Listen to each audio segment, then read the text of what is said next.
நம்முடைய மகத்தான தலைவர் யெச்சூரி அவர்களுடைய நினைவு நாளை நாம் இப்படிப்பட்ட ஒரு முன்னெடுப்பாக இன்றைக்கு நாம் நடத்தி கொண்டிருக்கிறோம்.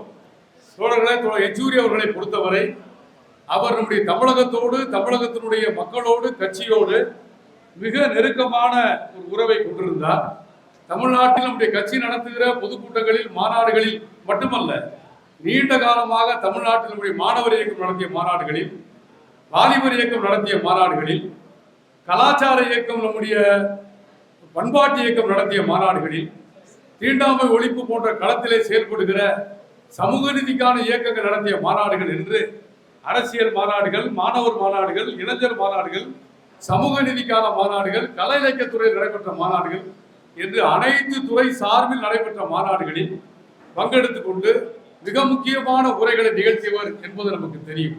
எனவே தமிழக கட்சியோடு, தமிழக மக்களோடு, தமிழகத்துடைய இடதுசாரி இயக்கத்தோடு மிக நெருக்கமான பிணைப்பு, நெருக்கத்தை யெச்சூரி அவர்கள் நம்மோடு வைத்திருந்தார்கள். எனவேதான் யெச்சூரியுடைய நினைவு நாளில் இத்தகைய ஒரு முன்னெடுப்பு என்று அறிவித்தவுடன் மாநிலம் முழுவதும் உணர்வுபூர்வமாக ஆயிரக்கணக்கான தோழர்கள் தங்களுடைய உணர்வுகளை பதிவு செய்து கொள்கிற காட்சியை நாம் இன்றைக்கு பார்த்துக் கொண்டிருக்கிறோம். குடும்பத்தார் சம்மதிக்கிறார்கள். இந்த காட்சியை முதலில் சொல்கிற போது பலருக்கும் பலவிதமான அனுபவம். மாநிலம் முழுவதும் இந்த நிகழ்ச்சியை நாம் நடத்தி கொண்டிருக்கிறோம்.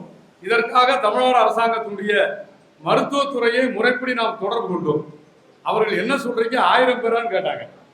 நாம் தொடர்பு கொண்டு அத்தனை பேரும் கேட்ட கேள்வி, என்ன சார் ஏதோ ஒரு பொருள் கொடுக்குற மாதிரி சொல்றீங்களா, 1000 உடல்களா? இப்படி ஒரு இயக்கத்தை உலகத்திலேயே நாங்கள் சந்தித்ததில்லை என்று நம்முடைய மருத்துவத்துறை அதிகாரிகள் மிகுந்த ஆச்சரியத்தோடு தெரிவித்த ஒரு காட்சியை நாம் பார்க்கிறோம். ஆகவே இன்றைக்கு இங்கே துவங்குகிற நிகழ்ச்சி என்பது தொடர்ச்சியாக ஒரு தொடர் இயக்கமாக நம்மோடு நடைபெறும் என்பதுதான் நாம் பார்க்க வேண்டியிருக்கிறது.